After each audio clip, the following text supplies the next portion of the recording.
this book discusses the JPA theory of freedom and the connection between that theory of freedom and an argument for basic income.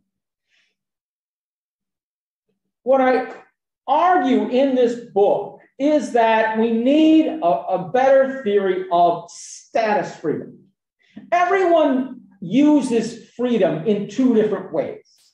To say, I'm a free person. I'm a free person. If you get out of jail, you say you got your freedom. If you're arrested, you say you lost your freedom. If you were a slave, you lost your freedom. If you stop being a slave, you are free.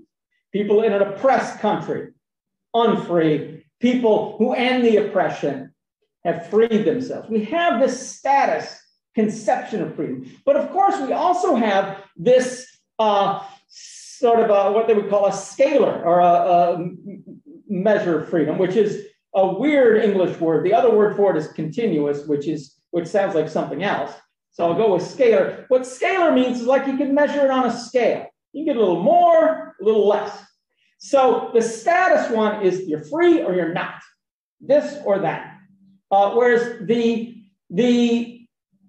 scalar idea is how much freedom do you have?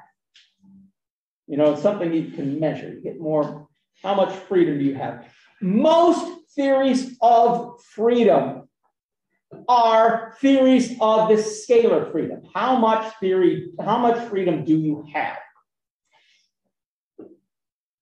What it means to be a free person, I argue in the book, is an under-theorized idea. We have very few true theories of status freedom. The closest thing we have to one is a Republican idea of freedom as non-domination. But as I argue in the book, it's not really always truly a theory of status freedom. It's also used in this scalar sense.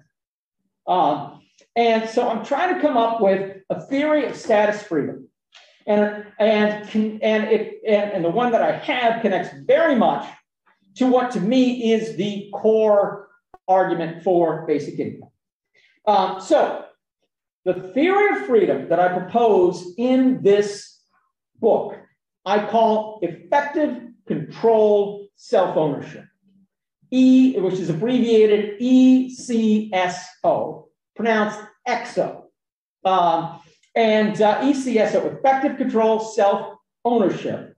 And usually whenever I use it, I just to stress what it is, ECSO freedom, ECSO freedom. And I do that because it is connected to what it sounds like. When you say ECSO freedom, it sounds like EXO freedom, which of course, EXO is an English prefix meaning external, you know, exoskeleton, exoplanets, things outside. What I mean by exo freedom is your status relative to other people. It is, you're free in the sense that no one else is oppressing you. Because some other theories that are trying to get toward a theory of status freedom will talk about being free not only from external constraints, but internal constraints, being a fully autonomous person who isn't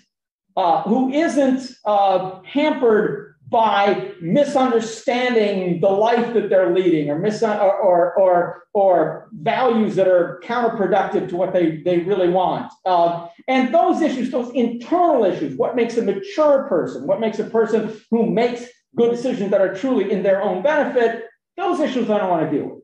What I want is a person who's free from oppression by other people. Of course, that could be effective. People could be oppressing you by giving you these awful ideas, but that's not something I'm dealing with. Okay, now, what effective control self-ownership is both a narrowing and a broadening of the sense of self-ownership. Ownership in philosophy is now the standard treatment of ownership is one by Tony Honoré, which came out, I think, in the 1970s, maybe 80 in the 70s. So it's about, I think it's around 50 years old. Tony Honoré, who identifies 11 different rights and duties that go along with what it means to own something. If you have these 11 incidents of ownership, you own something in the sense that it's understood in our society. Now, if you read anthropology, which I do, you'll find the concepts of ownership actually can be pretty different than that in other societies. But in our society, which is basically everywhere colonialists have perpetrated this idea of full liberal ownership, which is most of the world, this is how ownership is understood. These 11 rights and duties, don't need to go over all of them. Several of these have to do with control aspects. About half of them have to do with what it means to have control over an object, a piece of property, that you get to decide what happens to it, you get to decide where it goes, these sorts of issues. The control aspects of ownership I'm saying that's what's really core about these some other things about the right to earn income from something. Well, that's a little more peripheral, things like that. The freedom from creditors, things like that. These other things are less important. The core of owning something to me is control of it. However, the control has to be effective. Like self-ownership, people offer this really broad idea of self-ownership. Oh, we want to make sure you own all 11 rights and duties of yourself, that you're no one's slave because you fully own yourself. But they make it ineffective. A lot of right libertarians do this. Well, we should say everybody owns themselves, but most people don't own any external assets. External assets are all the assets in the world external to any human body. So natural resources, but also the consumption goods and capital that we make out of natural resources. Those are external assets. A human being who fully and completely owns themselves, but has no ownership of any external assets, really has no effective control of themselves at all. Because humans are not imaginary game pieces, and they're not machines either. Humans are organic beings that need energy to survive. They have physical needs. They need food, shelter, clothing, companionship, and other things like that to survive. Access to other people, the access to other people, the ability to make agreements with other people, freedom of movement. If we are unable to meet our needs, we will be effectively under the control of whoever controls the resources capable of meeting our needs. And you can say, well, one person owns all the resources, we're that person's slave. But if different people own them, well, we're not the slave of any one of them. But we have to end up doing things for some of those people.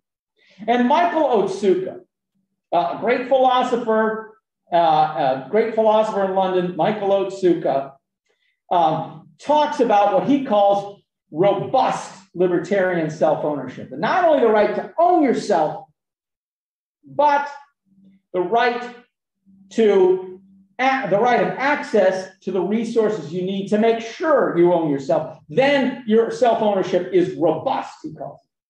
Or I would say, instead of robust, I say effective. And so I've narrowed self-ownership to the control aspects, but expanded it to include this effectiveness. And that's how I get effective control self-ownership. And argue that when you lack effective control self-ownership, you are certainly an oppressed person. That this is one of the things that you need to free yourself from oppression. Destitution is unfreedom. An excellent article by Jeremy Waldron, Homelessness and the Issue of Freedom. which is on the syllabus, and I very highly recommend it, argues that homeless people are unfree in the most liberal negative sense of the word. Wherever they go, they are interfered with. They are unfree to sleep undisturbed. They're unfree to wash themselves, unfree to find a private place to urinate. And he has this whole list of very basic bodily functions that people or human needs that they're unfree. They're unfree to do unfettered. And one thing that he doesn't say in that article that I add to the list is they're unfree to use the resources of the earth to meet their own needs. And most of us are in that position where we do not have access to enough resources of the earth to keep ourselves alive without working for, that is, being a servant of, serving the interests of somebody with enough property to give us a job. And even if you're an independent contractor, you can say, oh, I'm going to be an independent contractor, and I'm only going to provide services for other poor people like me. Well, if they're really poor, if they're completely destitute, you get nothing from serving them. You can serve low-income people, but not completely destitute people. And even if you do say, okay, I'm just going to serve low-income people, you've got to find a place to sleep. So some of your efforts are going to go to a landlord. You're going to need tools. And whatever tools, and you're going to need to eat stuff. All of that stuff is going to go to people who own the resources of the earth that we make the things we need out of. Your responsibility as a human being on this planet is to provide enough services for the people who own the resources and the capital that we make out of resources to keep yourself alive. If you then want to go and help people who are actually genuinely in need, you can, that's optional. But the one thing that's mandatory, the one thing we all need to do is to serve the people who already have. It's like being born in debt. That I'm born having less, and therefore I have to give something to the people who have more. I've got to go and work for them to get them to share what they have with me. They have no responsibility to share with me unless I provide a service that they need. And that's because they own the earth. Well, nobody naturally owns the earth. And if we are going to make the earth into property, the first thing we ought to do is not create the situation of dependence, not create the situation where this group of people has to provide services for that group of people. If we were all providing services for each other, that might be different. But when this group of people has to find at least one person from that group who provide services for them, have an unfree situation. That is the essence of it. Now, there were people who would say, well, work is a fact of nature. That work is a fact of nature. Of course, everybody, as long as there have been humans on this planet, people have had to work to survive. You want to free them from that. That's nothing. That argument is an equivocation. It relies on equivocation of using the word work in two different ways. Destitution is not a fact of nature. It is a result of the way societies have chosen to establish property rights over resources. For millions of years, our ancestors were free to meet their own needs without interference with anyone, without following anyone's orders, without having to find a landlord and doing something for them, without having to find a boss and doing something for them, without having to find a client and doing something there. They could hunt, gather, fish, and farm, or start their own cooperative or their own business with whoever they wanted to, if they so choose. And some people in the world still have this option. And this is not some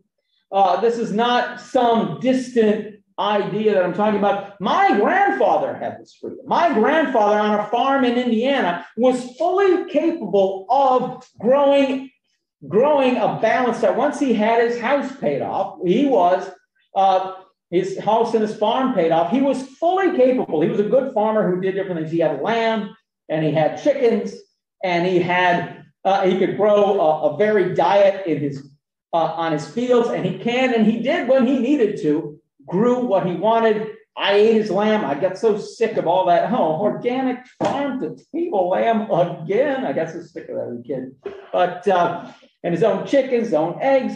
He and my grandmother could do this if and when they wanted to. When they worked for other people, it was because they chose. My friend Abdul Rahman, his grandfather, who is a herder in Somalia, has the same freedom.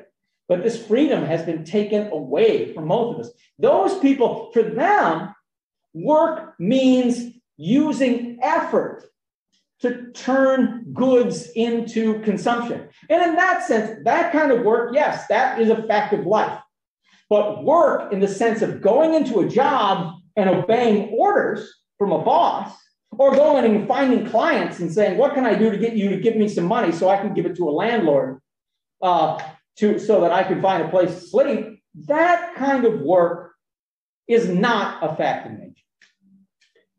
We have taken these freedoms from the poorest people in our societies and given them no compensation in return. And what we've created is a worker-starved situation. Individuals are forced into a state of propertyless where they cannot work for themselves.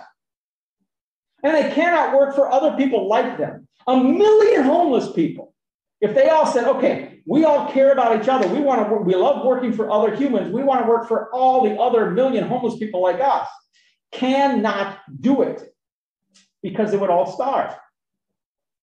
None of them owns the land on which they could build a house, grow their plants.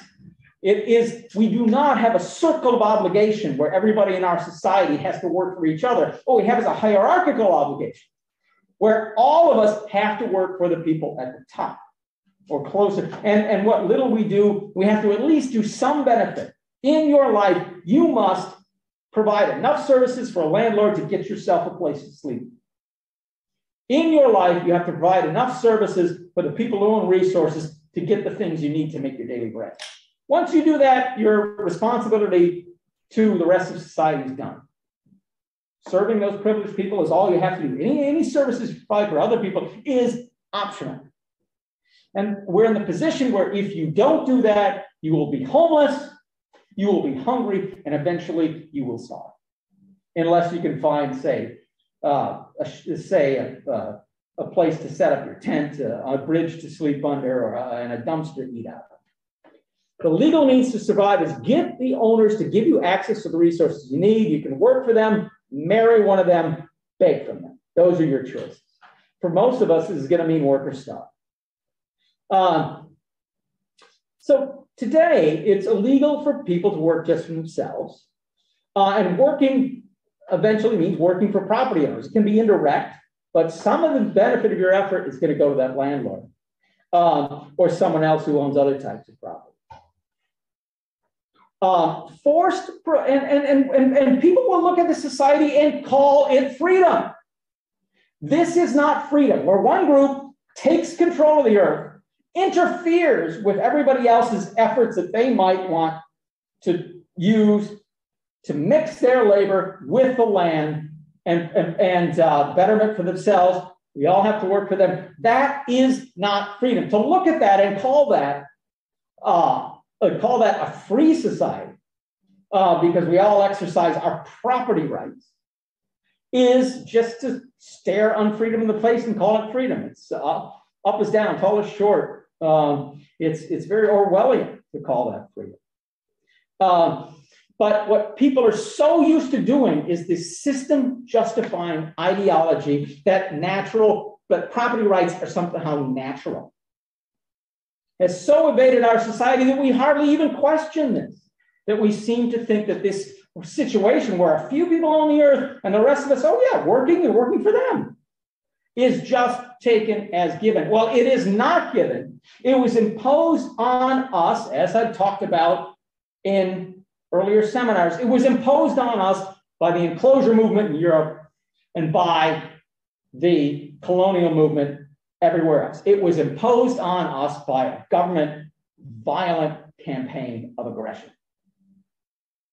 Forced labor is not freedom. It is not exactly slavery, but a choice of masters is not full freedom either. Sure, it is better to be a wage worker in almost all circumstances than it is to be a chattel slave. But that doesn't mean that you're fully free. And the freed slaves in the United States in 1865 knew this. That's why they asked for 40 acres and a mule. But the former slave owners knew it too, and that's why they took back all those 40 acres and all those mules that they gave everybody, that the U.S. military was starting to give people. So we need compensation for the fact that we don't all have direct access to resources. And what I argue in the book is that compensation should take the form of an unconditional basic income large enough to meet your basic needs so that you don't face the work or starve principle. If you work for other people or for the landlords and the capital owners of the world, if you work for them, it is because you chose to when you had another option, ending this mandatory participation, work or starve principle. We restore that lost power with a basic income. And I argue in the book that this is a much better protection for people than the conventional welfare state that tries to help low-income people, but without challenging this work or starve principle. And those kind of things are always going to have problems with it. First of all, you're helping paternalistically. You are helping in a way to say, well, we don't want to free you to tell us when the work is no good. We're going to make jobs that are really good for you, and then we're going to tell you got to take it. Well, you don't tell oppressed people when their oppression is over. They will tell you. You want to build a society without oppression. You make the jobs as good as you can, and then you give the potentially oppressed people of the world the option of whether or not to take it. The option is to say, oh, those jobs still aren't good enough. You failed. You tried, and you failed. The oppressed people of the world will tell you when their oppression is free. You got no business telling the oppressed people of the world that you must work because I have solved your oppression. That is a self-serving form of arrogance. And it's so many of our conventional left of center theories of justice incorporate this, including socialist, communist, social contract theory, social democracies. Many of them do need something that is both progressive and progressive for the least advantaged, but is going to ask as little of them as possible. Offer them opportunities to get involved and work and participate, but never use force to bring them in. That's what I argue for in the book, Independence, Profitlessness, and Basic Income, A Theory of Freedom as a Power Statement. All right, let's discuss it. All right, I've got several people who are interested in discussing this. Okay, so let's see, who's first? Let's see, who wants to go first? Who is discussing this? Okay, Medha? Yeah, so I'll go first. I'm doing the paper Why We Demand Universal Basic Income. Okay, and remember to break down what you're saying, by points and get discussion going. Okay. Unless you only have 1 point. I kind of have like criticisms and okay. Points. So the paper, first of all, it criticizes Van Price's real freedom for all, and I think it makes a valid point where it criticizes Van Price's notion of freedom, that freedom is whatever you want to do, and this is the point I like, because it gives freer access to resources, but there is no concept of self-ownership or self-control in Van Price's theories. Then the paper also talks about the freedom to access all resources, all resources freely to everyone, and having unconditional access to those resources.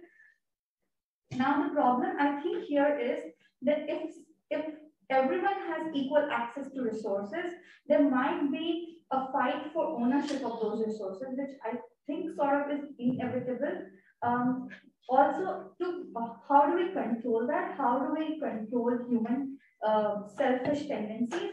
Is by bringing a sort of authority into power, which again contradicts with the fundamental concept of a stateless society. What else is there? Then you have I think the one major point of the paper is the freedom from being exploited. You have the freedom to say no when you do not want to work and walk out of your job, and you have a basic income which empowers you to do that. But then the fundamental concept of laziness or unwillingness to work also comes into play there. Yeah, I think most of the things, it's a very short paper. So those were, if anything else comes up, I'll. Okay, Benedict?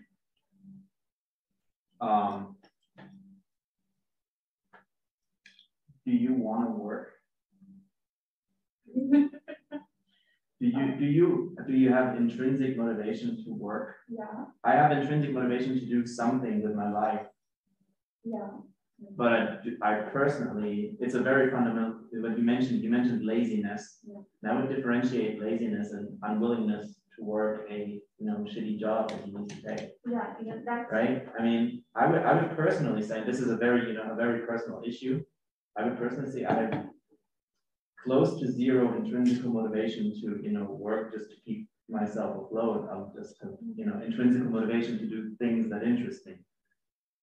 So. But then it's like once you start getting a universal basic income, wouldn't you be like, oh, I have a passion. For example, I have a passion for research, right? But then once you start paying, like, oh, why do I need to work? Let it be. Life is short. I'll just stay at home, and spend the basic income. It could be like that. As you could eventually you use your intrinsic motivation or your passion to actually work, and you live on that basic income. I mean, I totally, that might apply to some people. I totally get what you're saying, but isn't that a very negative way of looking at, what constitutes, like how humans, once empowered, constitute their day? It's sort of I see a little bit of cynicism there. Yes, is what I'm trying to say. It's there, but when you see countries like Africa where people do work hard and do not get paid enough, universal basic income becomes inevitable for those countries. You should provide universal basic income to those countries where they're not paid enough. But countries like Germany, where you are paid enough, should everyone get the universal basic income? Should it be universal per se? Many people in Germany aren't paid enough. And I mean, different countries have differing definitions of what is enough, obviously. Yeah. Can I get in here? Yes. I have in some sense, I have an intrinsic motivation to work, in the sense of I would like to do things that contribute to society, but I have no intrinsic motivation whatsoever to the work in the sense that we really use it, which is to provide services to the people who already own the resources of the world and the capital we make out of them. I have no intrinsic motivation to this whatsoever, but I've done lots of this throughout my life. And even here at Freebus, where I'm working on basic income all day, I am able to do this because I'm in fact serving the whim of a private property owner who actually has a conscience and supports basic income, and his name is Götz Werner. And he funds this institute. If it wasn't for him and the fact that he made a lot of money, and wanted to do some good in the world with it, I would not be able to be here in doing this sort of thing. And when I work at my regular university, Georgetown University, Qatar, I work there because there just happens to be a lot of natural gas in Qatar, and they can afford to hire professors. I teach some of the most privileged students in the world at that university because they can pay me to come there. This is what people must do, and that is unjust. Now it's true. But of course, your point is, if people don't have to work, they lose their motivation to work, even doing the good thing. And my argument against this, which is also in the book that I didn't talk about very much, I'm glad you brought it up, which is that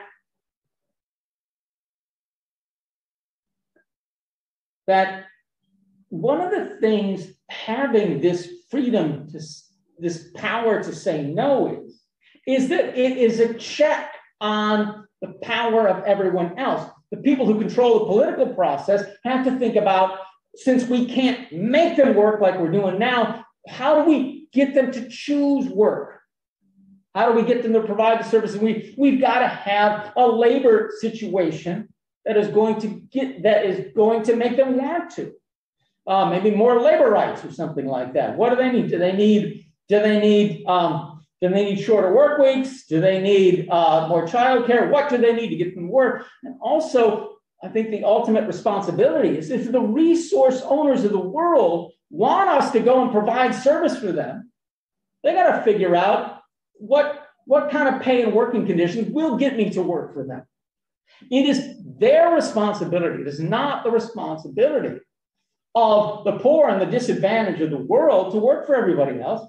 If everybody else benefits from labor, it is their responsibility to provide wages that make people choose to provide that labor. And we've got lots of ways to do it. It's called luxuries.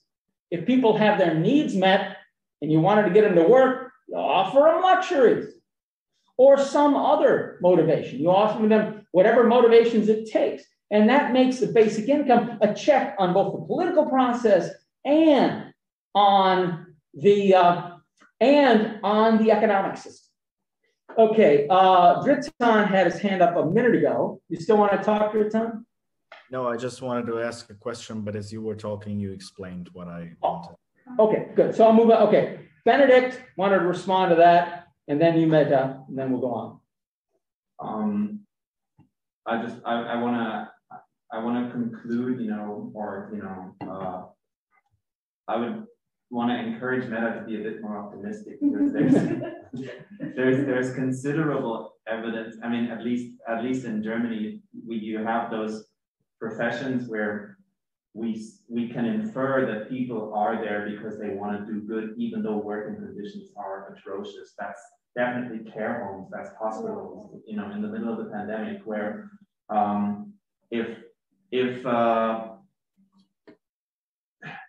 if nurses in German hospitals were only there for the money, they'd be unionizing by now and demanding much higher pay, but all of that isn't happening, even though conditions are atrocious. I would make the case that some people are there because they want to, and after universal basic income comes into play, they would still, work for the common good. It's just that they could afford to say no if they were absolutely overworked, which definitely happens. Just putting it out there, not a very pessimistic person, actually. But then that was for the sake of criticism. But then, like the professor said about people can actually do what they wish to do as a work towards something they like, rather than working just for the sake of earning money. So an interesting thing happens back home in India is that a lot of people are there who are applying for the same job, and they get paid a minimum wage, which is not enough to even put them through the month, even if they live alone. So I think universal basic income would empower those people to ask for a higher wage for the kind of work they do, for the insane amounts of hours that they work. But then also there is a huge population which needs to be catered to. So do we have the finances for that? And I think we answered that in the beginning of the class, that we can tax the super rich and the wealthy people to finance UBI. So yeah, I think it does make sense to me. Okay, let's see. Let's go to Dritan and then Otto. Dritan, you're next. Okay, thank you. I heard the discussion between Benedict and Meta, and as I see, well, part-time, in case of a UBI scheme, the part-time jobs will be extinct. And the economy, and especially small businesses, definitely need part-time jobs. And when you think about a restaurant, for example, who would do the dishes? Who would clean the dishes in that case? It's a 1,000 euro paying job, let's say. And who would do the dishes for them? Because that might be automated, that might be roboticized in a sense, but there still has to be someone who puts the dishes in the wash machine, or however do you call it. And then I see that, or I anticipate that there could be more big businesses that would, take control of the economy, and the economy wouldn't be as dispersed as in case of with part-time jobs or without a UBI scheme. So big businesses would be able to pay more, and yeah, they would offer the luxuries to pay us more or work in way better conditions than previously. But businesses who depend on human capital that don't require great skills in a particular topic. I took as an example a restaurant. Who would do the dishes then? A restaurant could go extinct, or maybe the equivalent of a restaurant, a small firm who needs those technical labor, which is, of course, lowly paid. Okay, a couple of hands went up really quick when you started talking about who will do the dishes. So Andrea hasn't spoken yet, so you first, and then Benedict.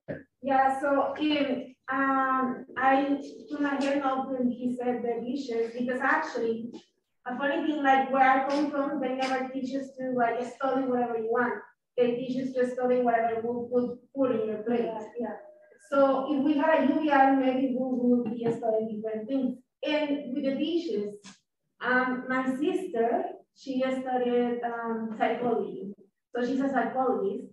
But when she moved to Ireland for a year off, she worked in cleaning services, and she loved it. And she always felt like, now she works as a psychologist and everything, and she loves helping people, but she misses the job where she was cleaning buildings, because she said it was relaxing for her, and she didn't have to talk to anyone. It was just her and like desk and stuff. So there are people who generally enjoy those kind of jobs, and who, if they have the opportunity to choose what to do instead of like for passion and for being more comfortable, there will be people, even maybe for us it's not like the best job, but for some others, that's a good job. So there will be people doing those kind of jobs that we don't find very enjoyable. Okay. Right? Yeah. Okay, I think you made your point. Benedict? I would also, like adding to that, I would also make the case that people in part-time, like the number of people in part-time employment would soar instead of going down, because people may take a part-time job. Like I do dishes personally, that's a personal choice then. People would just take part-time jobs in order to be able to afford the luxuries they want to afford. I don't think there's any reason to assume that part-time jobs will go extinct. Absolutely not.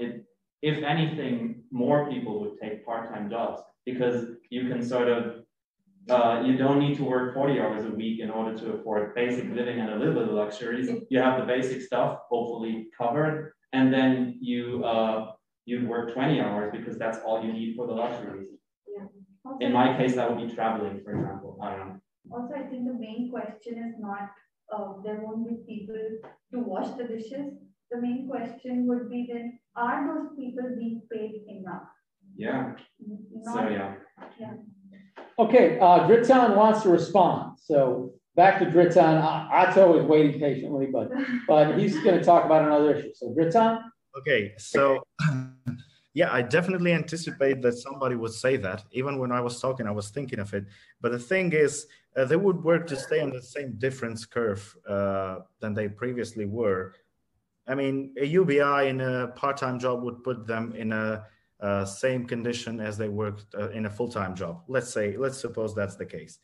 But at the same time, there are going to be a lot of people who are going to choose to work full-time. So I definitely see a paradigm shift and displacement of the economy as we know. So we aren't when we talk about automatization, we're not talking about that there won't be any jobs for humans, but we are talking for displacement of jobs. So I definitely see that the labor market would shift into, I don't know in which direction, but there will definitely be a change. I mean, there could, I do dishes myself and I don't have a problem with that. But I think there are only a small group of people who could see them as, as a pastime, doing the dishes as a pastime. I think that's more as a necessity. At least at least speaking from the point of view of the status quo. So that's it from my side. Okay, Fabienne? Yeah, I have 2 points to make to what you just said. First of all, would a change of the current system be inherently bad? Changing the status quo, what does it mean? It can have positive and negative outcomes. So and secondly, when we talk about dishwashing as an example and how UBI would kill the dishwasher industry or not, it goes back into social stigmatization of certain positions in society, and the UBI would definitely be a solution to this in a certain way, because mostly social stigmatization goes back to people not earning enough to sustain themselves on their wages. And now we have now there's the UBI and someone is like, oh yeah, I'm still washing dishes, so what? So they're like, oh yeah, this person is a dishwasher, they'll work in the restaurant, do the dishes, but it loses the negative connotation that most societies put onto that job. So it's also a verification of that person in a different sense, using Bourdieu here with the different sorts of capital. Not only is the economic capital of that person rising through having a UBI, also the social capital is rising, meaning the person gains a different stance in society, just as a consequence. Okay, Dritzan? Okay, I didn't mean to talk about dishwashing industry in some sort of bad way. That's first of all. And I didn't stigmatize people for working in that industry or for doing those tasks. And your first question was that whether a change or a paradigm change will be inherently a bad thing. Well, I don't necessarily think that that is a bad thing. And I think that change is neither good or bad. It simply is. But we have to know some sort of, we have to have some sort of normative goal by which we are trying to reach. And there are many alternative policies that could help us reach the same conclusions as you were implying, other than UBI.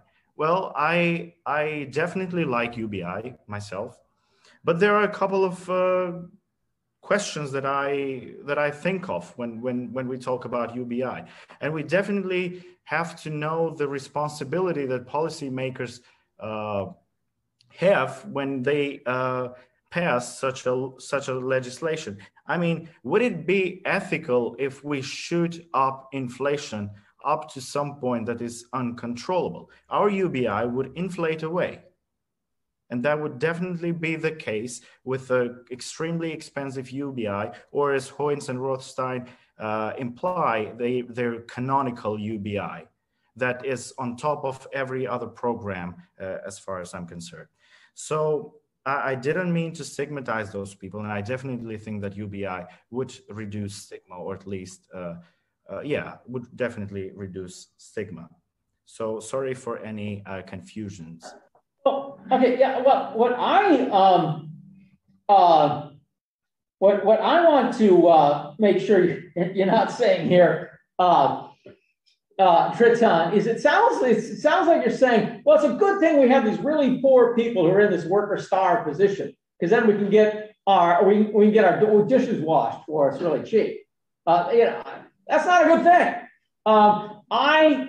I know some very rich people who throughout their lives have never had to wash dish and go and fly on their jet out to Vail to go skiing.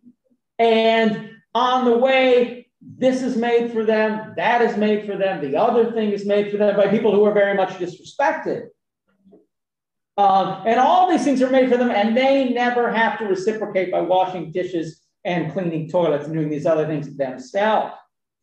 And what I think that the rest of us need to decide, do we want, now that we're all free in the sense that we have the power to say no to doing crap that people have been making us do for centuries, how badly do we want our dishes washed?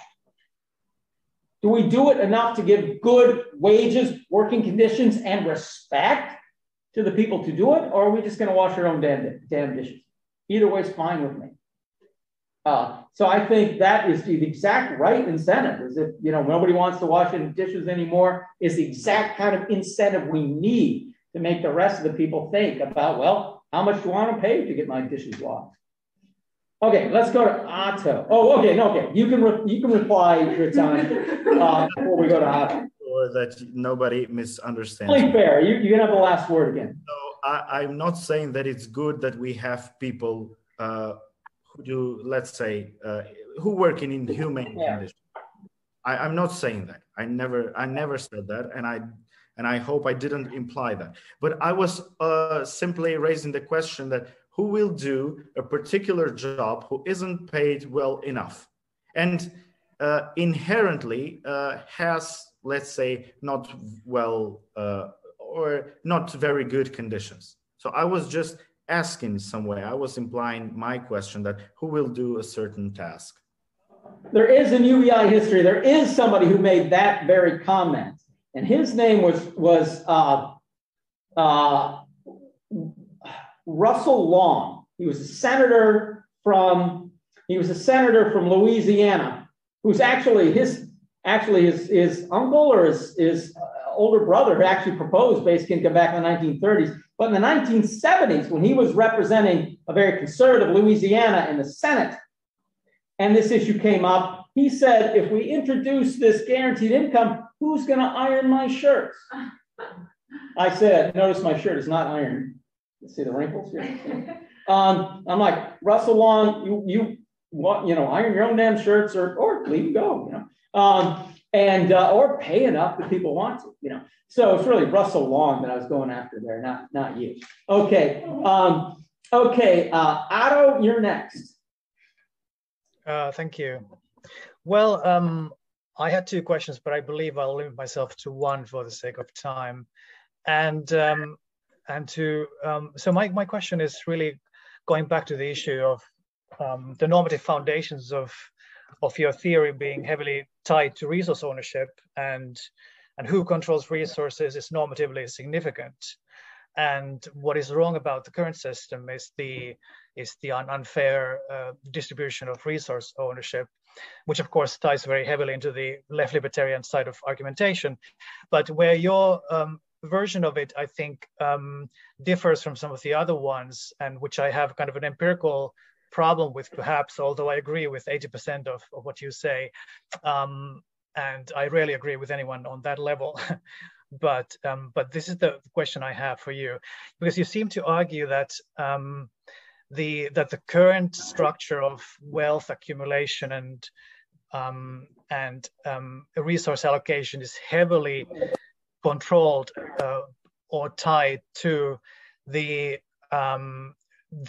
sort of the resource owners making decisions, controlling wealth, controlling the industry.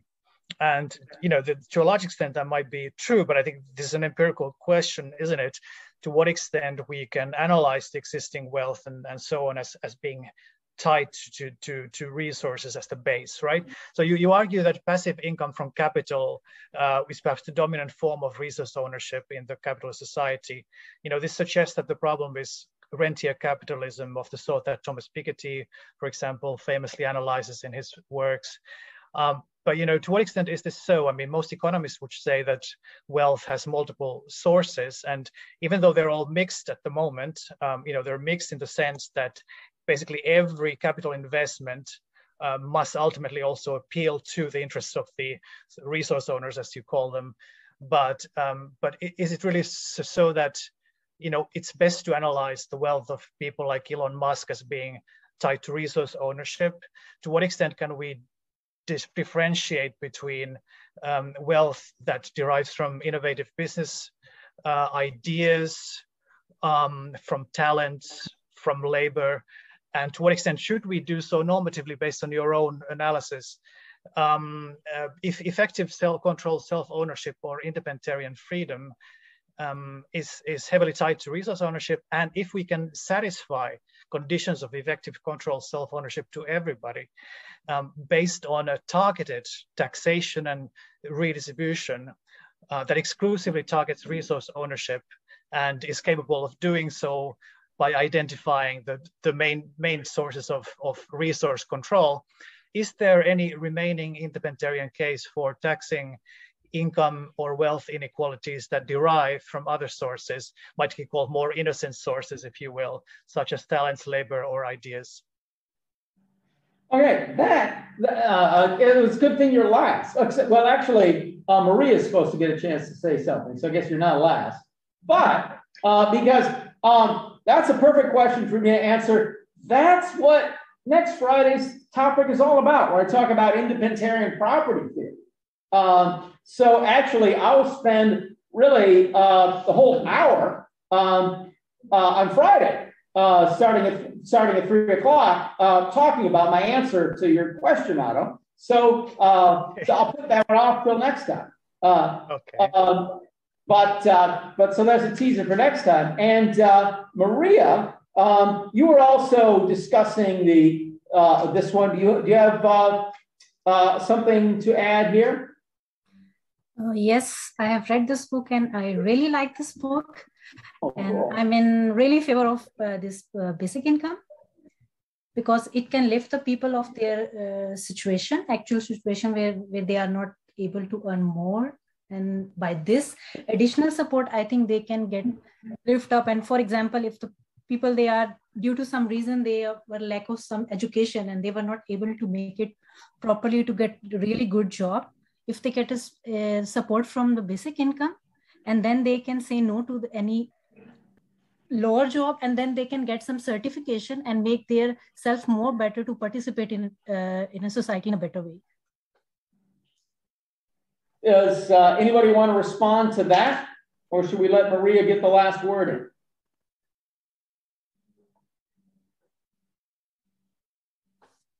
All right. I think, Maria, you have the final word. I will see you all Wednesday